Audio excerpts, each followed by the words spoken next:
Plus कदमदार trade में आप सभी का स्वागत है। और रचना वैद्य, सचिन जी और अमित सेठ और जतिन गेडिया, ये चार मेहमान हमारे साथ होंगे इस वक्त मौजूद है। लेकिन इस वक्त मेरे साथ मेरे वरिष्ठ सहयोगी और CNBC आवाज़ के और बाजार के एडिटर अनुज सिंगल इस वक्त BSc मौजूद हैं। और आज बाजार डे हाई पर है, सलामी देता हुआ हमारे सहयोगी चैनल CNBC बाजार के 10 साल के इस सफ़र को। अनुज, ओवर टू यू। अब आपके साथ इस वक्त आशीष चौहान जी मौजूद हैं। Over to you. Thank you Veeru. बिल्कुल NSE के MD and CEO Ashish Chauhan हमारे साथ इस समय हैं और उनसे एक बातचीत करते हैं। आशीष भाई, थैंक यू सो मच। पहली बात तो आप CNBC बाजार के 10 साल पूरे होने पर आपने हमें यहाँ आने का मौका दिया और यहाँ NSE में ओपनिंग बेल बजाने का मौका दिया, उसके लिए सबसे पहले बहुत बहुत शुक्रिया। धन्यवाद। और CNBC बाजार के सभी दर्शकों को NSE की तरफ से और मेरी तरफ से भी बहुत शुभकामनाएं कि अगले 50-100 साल तक देश की सेवा करते रहे, इन्वेस्टरों की सेवा करते रहे। ओके, देखिए, एक कहते हैं कि बिजनेस की मातृभाषा गुजराती है और स्टॉक मार्केट का तो गुजराती कनेक्शन हम सब जानते ही हैं कि कितना वॉल्यूम आपका गुजरात से आता है और इवन मुंबई में भी जितना वॉल्यूम आता है उसमें कितना गुजराती पार्टिसिपेशन है। इस पर अगर आप कुछ कहना चाहें तो। एक तरह से आप देखेंगे तो जो स्टॉक मार्केट में, खासकर ईस्टर्न इंडिया में जब स्टॉक मार्केट लगा 1875 में ऑफिशियल उसका जो एसोसिएशन बना, native share and stock broker association, जो आज हम BSE के रूप में जानते हैं, वो भी गुजरातियों ने ही बनाया था। तो उसके कारण एक तरह से जो नोटिस भी आती थी, मुझे याद है 1993 तक वो भी गुजराती में आती थी। तो उस हिसाब से गुजराती को एक बड़ा हिस्सा रहा स्टॉक मार्केट के बनाने में भारत में। और एक तरह से ये जो ट्रस्ट मार्केट होता है, स्टॉक मार्केट जिसको हम ट्रस्ट मार्केट कहते हैं, उसको बनाने में गुजरातियों की भूमिका रही कि जब उद्योजकों को पैसों की जरूरत पड़ी तो गुजराती निवेशकों ने उनको पैसा दिया। एक समय था। आज हालांकि ये भी है कि भारत में सब जगह से, सब कोने से, उत्तर से, पूर्व से, दक्षिण से और सभी जगह और सभी कोनों से, इवन मध्य से हमारे पास आज निवेशक आ रहे हैं। लेकिन एक समय ऐसा था कि सिर्फ मुंबई, गुजरात में ही ज़्यादा उसका प्रचलन था। और गुजरात में भी एक्सचेंजेस थी, अहमदाबाद, वो भी करीब करीब Mumbai stock exchange, Bombay stock exchange जितनी ही पुरानी थी। कलकत्ता, दिल्ली में भी अच्छी बड़ी एक्सचेंजेस थी, लेकिन उस समय बॉम्बे स्टॉक एक्सचेंज का दबदबा था। और बड़ौदा स्टॉक एक्सचेंज भी थी एक जमाने में। दूसरे दो एसोसिएशंस थे सूरत में और राजकोट में, जिन्होंने भी एक्सचेंज की मांग की थी, लेकिन उस समय फिर NSE की रचना हो गई थी। तब तक फिर उनकी जो मांग थी वो स्थान करके उनको नहीं दिया गया था। और गुजरात में तो अब सिटी भी है और वहां से आपके जबरदस्त वॉल्यूम्स आ रहे हैं, तो वो भी एक क्लियर कट आपको बता रहा है कि अगर कोई एक सिटी चुनी गई जब SGX से वॉल्यूम यहाँ लाना था, तो वो भी गांधीनगर, गिफ्ट सिटी, तो वो भी एक कमिटमेंट है शायद इस चीज के लिए। हाँ, एक तरह से स्टॉक मार्केट से एक लंबा सा जुड़ाव रहा। 150 साल का तो BSE का इतिहास रहा। तो मेरे हिसाब से एक पूर्व भूमिका थी, लोग को निवेश करने की एक तरह से ट्रेडिशन थी, जिसकी की वजह से आज जो CNBC बाजार को भी जो प्रतिसाद मिल रहा है मार्केट से, वो आसान नहीं होता। एक निश जो टेलीविजन चैनल जो सिर्फ बिजनेस पे बात करती है, फिर भी आप CNBC बाजार को पूरा दिन बिजी रख सकते हो। उसका कारण यही है कि गुजरात की जो प्रजा है और गुजराती जो स्पीकर्स है across the world, they look at stock markets with much more keenness than any other community, I think. मेरी टीम तैयार है आपसे कुछ और बात करने के लिए। उससे पहले मैं एक दो चीजें आपसे बात करना चाह रहा हूँ। जो रिटेल का पार्टिसिपेशन बढ़ रहा है और खासतौर से जो F&O में पार्टिसिपेशन बढ़ रहा है, उसको लेकर कुछ चिंता है? क्योंकि मेरी वीकेंड पे BSE MD से बात हो रही थी, वो कहते हैं कि कोई चिंता नहीं है, एकदम सब कुछ वेल रेगुलेटेड है। आपका क्या व्यू है? मेरे हिसाब से देखिए, एक चिंता जताई गई है तो वो उसका ध्यान माने उसका संज्ञान में लेना चाहिए। उसके ऊपर जो भी करना पड़े करना भी चाहिए। उसमें जब भी कोई भी मार्केट चलाते हो तो खास करके सेंट्रलाइज मार्केट, उसमें दो चीजें हमें ध्यान रखनी पड़ती है। एक तो यह है कि आप सिस्टमैटिक रिस्क कितना है, और फिर हर व्यक्ति को रिस्क लेना चाहिए नहीं लेना चाहिए। तो जो सिस्टमैटिक रिस्क है वो ज्यादा नहीं है, क्योंकि टोटल ओपन पोजीशंस जो पूरे भारत में है करीब 20 लाख करोड़ के इर्द गिर्द होती है। उसमें से आप जो डेल्टा हेज पोजीशन जिसको कहते हैं, वो करीब 2-3 लाख करोड़ से कम ही होगी। और जो मार्जिनिंग क्योंकि हम ज़्यादा मार्जिन भी करते हैं, तो करीब 1,75,000 करोड़ का मार्जिनिंग पोजीशन होता है। उसके सामने 7 लाख करोड़ का मार्जिन तो सिर्फ एनएससी के क्लियरिंग हाउस के पास होता है। तो जो सेंट्रलाइज्ड रिस्क की बात है उसमें कोई इशू नहीं है, लेकिन जो हर व्यक्ति अपना अपना जो करता है बिजनेस या कोई ट्रेडिंग, उसमें उसको करने देना चाहिए कि नहीं, उसके ऊपर ही मेरे हिसाब से चर्चा होनी चाहिए। और जो सही है, विश्व भर में डेरिवेटिव्स क्योंकि ज़्यादा स्पेकुलेटिव माना जाता है, तो उसके ऊपर एक तरह से कौन उसमें जा सकता है, प्रोडक्ट सूटेबिलिटी वगैरह की गाइडलाइंस होती है। प्रोडक्ट जो छोटे निवेशक जो होते हैं उनको डेरिवेटिव्स में ज़्यादा ट्रेडिंग ना लगे, उसके लिए कॉन्ट्रैक्ट की भी मार्जिन रिक्वायरमेंट्स बढ़ेंगे, कुछ ऐसी उसकी जरूरत है। सेबी को लगे कि ये अच्छा है, वो जरूर उनको करना ही चाहिए। क्योंकि देखिए, ये स्टॉक मार्केट जो है ट्रस्ट फ्रेमवर्क है, उसमें समाज का जो ट्रस्ट रहे वही बेहतर है। तो जहां से भी किस तरह की कंप्लेंट्स आती है उसके ऊपर जरूर से गौर करना चाहिए और डिसीजंस लेने चाहिए। रिटेल का डोमिनेंस काफी बढ़ रहा है और अब हमारी मार्केट का क्लियर कट एक जो डिपेंडेंस था एफआईआईएस पर, वो कम हो रहा है। आपने तो फेजेस देखे थे जब एफआईआई के सेलिंग पे मार्केट इतना गिर जाता था। क्या आपको इस चीज से थोड़ी खुशी है कि अब हमारी मार्केट उतनी डिपेंडेंट नहीं है फॉरेन फ्लोज पर जितनी पहले थी? मुझे लग रहा है कि देखिए, जब कोई देश विकास करता है तो उसके ऊपर सभी तरह के जो निवेशक होते हैं उनका एक तरह से भाग होना चाहिए।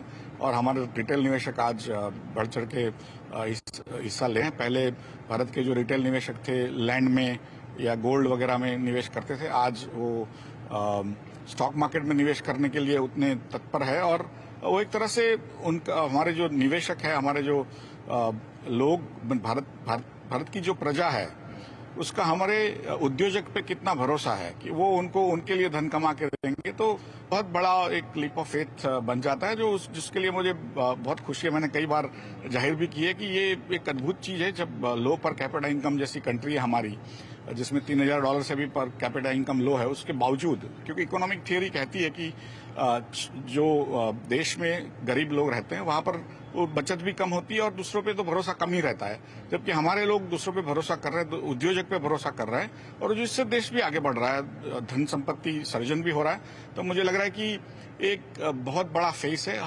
हर देश के हिस्ट्री में एक दो बार ऐसे फेस आते हैं जो हमारे हम एक तरह से सद्भागी है कि हमारे सामने ये फेज आ रहा है, हम देख पा रहे हैं। हम उसका आकलन नहीं कर पा रहे कि ये कितना बड़ा फेस है।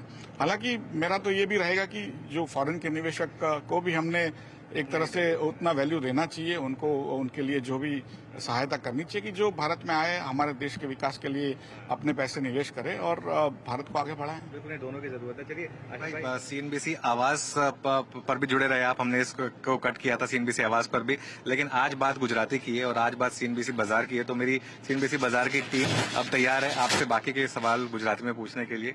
आप दोनों आइए प्लीज। चलिए, तो ये आशीष चौहान जी से बात हो रही थी, एक्सक्लूसिव बातचीत। हालांकि अब लौटते हैं बाजार पर और अनुज जी खास बातचीत कर रहे थे उनके साथ। मार्केट से डे हाई 24,090 पे निफ्टी बैंक करीब 52,505 पे डे हाई की रिएक्टिव मार्केट ट्रेड कर रहा है। काम करते हैं, ट्रेड्स कंप्लीट कर लेते हैं यहाँ पर फटाफट वो 4 ट्रेड्स। अमित सेठ जी, आपके 4 ट्रेड्स, 2 ट्रेड्स क्या होंगे आज के? जी, गुड मॉर्निंग वीरेंद्र जी। वीरेंद्र जी, इस समय का जो मेरे टॉप ट्रेड रहेंगे, सबसे पहले रहेगा OFSS, ओरेकल फाइनेंशियल सर्विसेज में कंसोलिडेशन के बाद लगभग फ्लैग का ब्रेकआउट है। 10,220 का प्राइस है, 10,100 का इसका स्टॉप लॉस रहेगा और टारगेट्स रहेंगे 10,400 के। दूसरा स्टॉक जो मेरा रहेगा ऑटो क्षेत्र से रहेगा हीरो मोटोकॉर्प। काफी ब्यूटीफुली 10 और 20 डेमा पे कंसोलिडेट करके स्टॉक बाहर आ रहा है। लगभग 5671 का प्राइस है, 5600 का स्टॉप लॉस रहेगा और टारगेट्स रहेंगे 5800 के। ओके, तो यहाँ पे 2 ट्रेड्स आपके हो गए। जतिन जी, गुड मॉर्निंग, आपका ट्रेड? एवरीबॉडी, तो हमारे जो 2 ट्रेड होंगे वो लॉन्ग साइड की तरफ होंगे। जो पहला ट्रेड होगा वो सन टीवी पे होगा।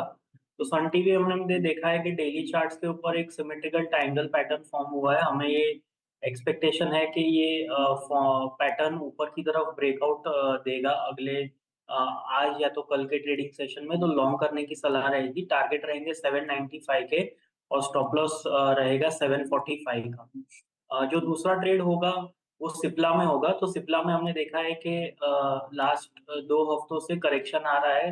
अभी ये स्टॉक जो है अपने 40 डे एक्सपोनेंशियल मूविंग एवरेज के सपोर्ट पे आ गया है और वहां पे आर्ली चार्ट्स पे हमें एक ट्रेंड रिवर्सल के संकेत मिल रहे हैं। तो हमें लगता है कि एक प्रोलॉन्ग फॉल के बाद एक ट्रेंड रिवर्सल देखने मिल रहा है, तो एक शार्प रिट्रेसमेंट हमें देखने मिल सकता है ये स्टॉक में। तो 1537 के टारगेट्स के लिए लॉन्ग करने की सलाह रहेगी सिप्ला। स्टॉप लॉस रहेगा 1475 का। ओके, आपके दो ट्रेड्स यहाँ पे जतिन जी। रचना जी, आपके दो ट्रेड्स। आईटी सेक्टर के साथ कंटिन्यू करना चाहूंगी। एक ट्रेड रहेगा मेरा एलटीआईएम में लॉन्ग और दूसरा ट्रेड रहेगा मेरा एचसीएल टेक में लॉन्ग। जैसे हमने इसके पहले वाले शो में टीसीएस दिया था, तो अब हम ये दोनों देंगे। एलटीआईएम की जहां तक बात है, फ्यूचर्स पे ये 5485 के करीब है। यहाँ पे अगर हम 5430 का एसएल लगाएंगे तो ऊपर वाली साइड पे बहुत ही जल्दी 5550 एंड 5600 के टारगेट्स इन अ डे और टू देखेंगे। एंड 5550 का तो इंट्राडे के लिए भी टारगेट लगा सकते हो। एंड जहां तक एचसीएल टेक की बात है, एचसीएल टेक का चार्ट सेटअप ऐसा है कि जो इवन पोजिशनल प्लेयर्स के लिए बहुत बढ़िया है। अगर पोर्टफोलियो में भी एडिशन करना है तो this is the moment, this is the time.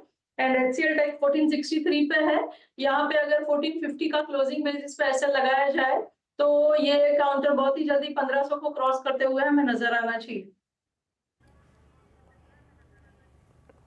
चल टेक्निक्स, आपके दो ट्रेड्स हो गए यहाँ पर। सचिन उत्तेकर भी हैं इस वक्त। सचिन, गुड मॉर्निंग, आपके दो ट्रेड्स इस वक्त के। Good morning Virendra ji again. And मुझे लग रहा है यहाँ पर फोकस हमने सुबह से आईटी पे किया है।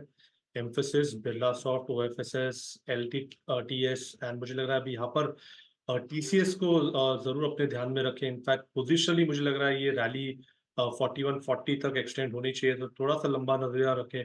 एंड जिस तरीके से एक कॉन्फिडेंट मूव यहाँ पर अनफोल्ड हो रही है, तो स्टॉप लॉस आपको अभी भी 3930 के आसपास प्लेस करना है। एक अच्छा रिवॉर्ड टू रिस्क अपॉर्चुनिटी है, तो खरीदारी करने की सलाह होगी टीसीएस के फ्यूचर में 4140 के टारगेट के लिए।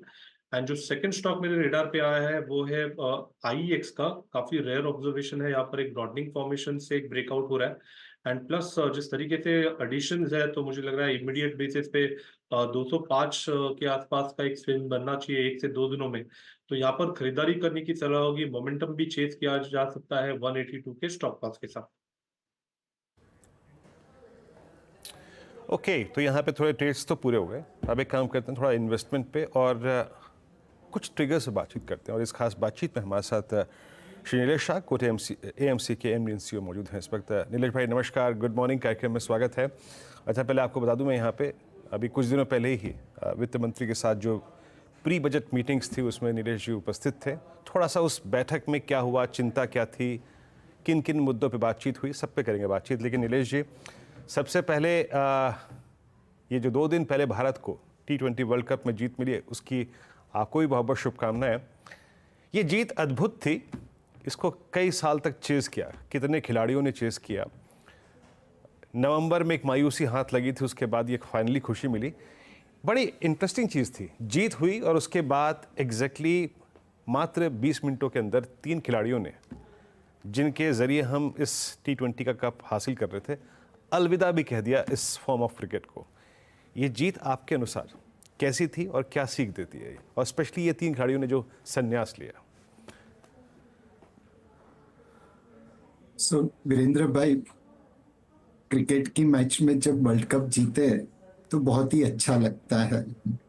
आज भी मुझे याद है 1983 का वो दिन, जिस वक्त हमने वर्ल्ड कप जीता था पहली बार अगेंस्ट ऑल एक्सपेक्टेशन, एंड पूरे भारत में एक आनंद की लहर आ गई थी। तो बहुत बधाई है इंडियन क्रिकेट टीम को। एंड जैसे सुनील गावस्कर ने कहा था कि you should retire when everyone is asking why rather than people asking when are you retiring. तो ये तीनों दिग्गज ने भारतीय क्रिकेट में बहुत बड़ा योगदान दिया, एंड अभी भी हमें उनका सपोर्ट मिलता रहेगा। टेस्ट मैच में और वनडे में उन्होंने सिर्फ T20 से रिटायरमेंट ली है।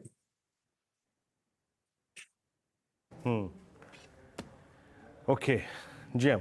अच्छा, अब आते हैं, एक काम करते हैं इस जीत के बाद और इस प्री बजट मीट पे। नीलेश भाई, इस मीट में आई थिंक चिंताएं क्या थीं, साथ ही साथ किन मुद्दों पे चर्चा हुई, और इस मीट का आउटकम मतलब मोटे तौर पे क्या रहा, और पॉसिबली मैं शायद जो एक आपसे बात पूछना चाह रहा हूँ, ये बजट रहेगा कैसा? थीम क्या होगी इस बजट की? इस मैंडेट के बाद जो 4 जून को हमें मिला, एक सेंस क्या मिल रहा है आपको? एक हमारी जो एक्सपेक्टेशन है बजट से, वह यह है कि आप वोट ऑन अकाउंट प्लस वाला बजट दीजिए। इलेक्शन के पहले भी जब आपने वोट ऑन अकाउंट दिया तो फिस्कल प्रूडेंस का पाथ नहीं छोड़ा और इंफ्रास्ट्रक्चर इन्वेस्टमेंट के ऊपर भरपूर जोर रखा। अब आपके पास तकरीबन 1,23,000 करोड़ आरबीआई से एडिशनल डिविडेंड आया है पिछले साल के मुताबिक, जिससे आप एक त्रिवेणी संगम कर सकते हैं। बॉटम एंड ऑफ पिरामिड को कंजम्पशन का थोड़ा सपोर्ट करिए, इंफ्रास्ट्रक्चर इन्वेस्टमेंट पे और जोर लगाइए और फिस्कल प्रूडेंस का पाथ भी अपनाइए। We are thankful to honourable finance minister कि उन्होंने हमें इस काबिल समझा कि हम उनके साथ प्री बजट कंसल्टेशन कर सके। बड़े ध्यान से हमारे मुद्दों को सुना गया। मैं एक मुद्दे पे जो मार्केट से काफी रिलेटेड है उसके ऊपर प्रकाश डालना चाहूंगा।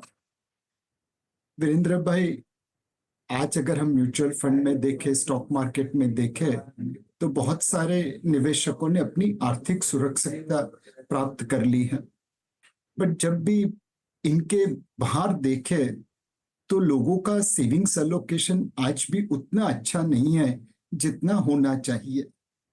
आरबीआई ने हाउस होल्ड का फाइनेंशियल सेक्टर एलोकेशन का रिपोर्ट FY 21 से 23 का पब्लिश किया। 21 से 23 के बीच में वीरेंद्र भाई आपको पता है हमारी मार्केट किस तेजी से दौड़ी थी। उसके बावजूद जितना पैसा लोगों ने म्यूचुअल फंड में और डायरेक्ट स्टॉक में लगाया, उससे कहीं ज्यादा पैसा सिर्फ करेंसी नोट में रखा। कैश जो एक बर्फ की तरह महंगाई के सामने पिघलने वाली है, वहां पे लोगों ने ज्यादा निवेश किया और इक्विटी मार्केट, शेयर्स, डिबेंचर्स, जहां पे इन महंगाई से ज्यादा रियल रिटर्न मिलने वाला है, वहां पे बहुत कम निवेश किया।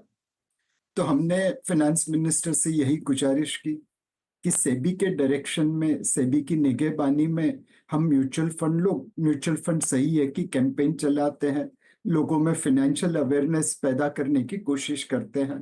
अब हमें आपका सहारा चाहिए, आपकी निगहबानी चाहिए। जैसे आपने जनधन के जरिए हर भारतीय को बैंक अकाउंट प्रदान किया, वैसे जन निवेश के द्वारा हम हर भारतीय को कैसे आर्थिक सुरक्षा प्रदान कर सके ताकि उनका पैसा करेंसी नोट की जगह पे mutual fund, bank deposits, insurance policies में निवेश हो सके। तो ये जन निवेश की योजना बहुत जरूरी है ताकि हर भारतीय भारत की ग्रोथ स्टोरी में हिस्सेदारी रख सके। अच्छा नीलेश भाई, बिल्कुल बात आपकी सही है और म्यूचुअल फंड्स ने वेल्थ क्रिएट करी और यकीन मानिए मैं खुद अपने लिए, अपनी बेटी के लिए म्यूचुअल फंड्स का ही सहारा लेता हूँ, उसके भविष्य के आई थिंक जो भी मैंने पैसा रखा है उसके लिए। लेकिन बीते 6 महीने से कभी स्ट्रेस टेस्ट, फिर उसके बाद आई थिंक एक खबर अभी कुछ दिनों पहले और आई थी जिसका मैं यहाँ पर उल्लेख नहीं करना चाहूँगा। म्यूचुअल फंड्स को लेके थोड़ी नेगेटिव न्यूज़ फ्लो, इस पर आपका एक व्यू चाहूँगा। इससे कोई इम्पैक्ट पड़ा है क्या फ्लो की तरफ? अल्टीमेटली आपका काम बोलता है। म्यूचुअल फंड इंडस्ट्री में सबसे बड़ी चीज जो है वो सेबी की निगहबानी है। उनके रूल्स, रेगुलेशंस, ट्रांसपेरेंसी, डिस्क्लोजर पूरी दुनिया में अव्वल दर्जे पे हैं। हम कई बार बाहर के निवेशकों से मिलते हैं एंड जब भी कोई निवेशक पैसा देना चाहता है, ड्यू डिलिजेंस करता है। उनके ड्यू डिलिजेंस में उन्हें जितनी इंफॉर्मेशन चाहिए वो सिर्फ हमारी फैक्टशीट में से वो ले सकते हैं। वो हमेशा हमें तारीफ करते हैं कि आपके जितना डिस्क्लोजर तो हमने दुनिया की कोई मार्केट में नहीं देखा। जब आप इतने ट्रांसपेरेंट है, जब आप इतने डिस्क्लोज करते हैं इंफॉर्मेशन को, तो हो सकता है कि कुछ न कुछ इंफॉर्मेशन को लोग गलत तरीके से इंटरप्रेट करके उसमें एक रोदा डालने की कोशिश करेंगे। एक मतलब किस्सा कहूंगा, कोविड के समय में एक बड़े म्यूचुअल फंड ने टेम्पररीली अपना रिडम्पशन स्थगित किया था। उस समय एक साउथ बेस्ड इंस्टीट्यूशन ने प्रेस रिलीज इश्यू की थी कि म्यूचुअल फंड इंडस्ट्री का 15 लाख करोड़ का घोटाला है। उस समय मेरा total date AUM 12 lakh crore के आसपास था इंडस्ट्री का। 12 लाख करोड़ में कोई 15 लाख करोड़ का गबन कैसे कर सकता है? उस 12 लाख करोड़ में हमारे पास गवर्नमेंट सिक्योरिटीज थी, PSU कंपनीज थी। आप ये इंटरप्रेट कर रहे हैं कि सरकार दिवालिया बन चुकी है, सरकार बंद हो गई है। तो लोगों ने लिखने में कुछ सोचा नहीं, हेडलाइन कमाने के लिए उन्होंने प्रेस रिलीज इश्यू कर दी। जनरली मतलब आप वीकेंड में ये कर दो तो आजकल सोशल मीडिया में अपने आप घूमने लगता है। हमें 3-4 दिन लगे लोगों को समझाने के लिए कि भाई हमारे पोर्टफोलियो देखिए और फिर नतीजे पे पहुंचिए, लोगों के बहकावे में मत आइए। म्यूचुअल फंड में धीरे धीरे निवेशकों का विश्वास बढ़ रहा है और उसका मूलभूत कारण यही है कि सेबी के रूल्स रेगुलेशन हमारी इंडस्ट्री को सही राह पे चलने दे रहे हैं। तो न्यूज का इंटरप्रिटेशन, डेटा का इंटरप्रिटेशन अलग अलग हो सकता है। मैं सभी निवेशकों से एक ही निवेदन करूंगा, आप हमारी फैक्ट शीट देखिए, आपको जो कॉल लेना है लीजिए, लोगों के बहकावे में मत आइए।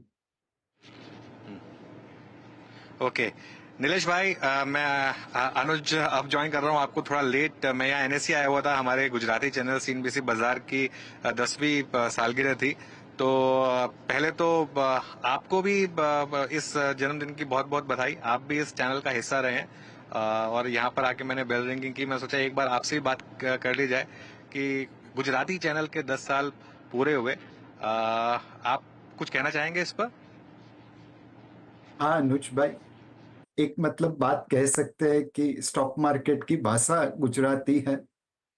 हॉर्निमन सर्कल के आगे एक बड़ा वड़ का वृक्ष था और उसके आसपास लोग ट्रेडिंग करते थे। वहां से native share and stock brokers association of Bombay करके बॉम्बे स्टॉक एक्सचेंज की शुरुआत हुई।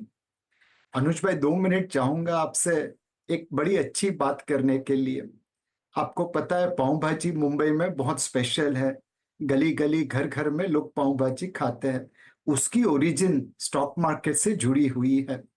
उस समय कॉटन का ट्रेडिंग ज्यादा होता था, कॉटन स्टॉक का ट्रेडिंग ज्यादा होता था और घर पे रात को जाओ तो कोई खाना नहीं मिलता था। एंड जो वेंडर्स थे वह भी रात को खड़े नहीं रहते थे, तो जितनी सब्जी आसपास में बचती थी वो जमा करके भाजी बनती थी।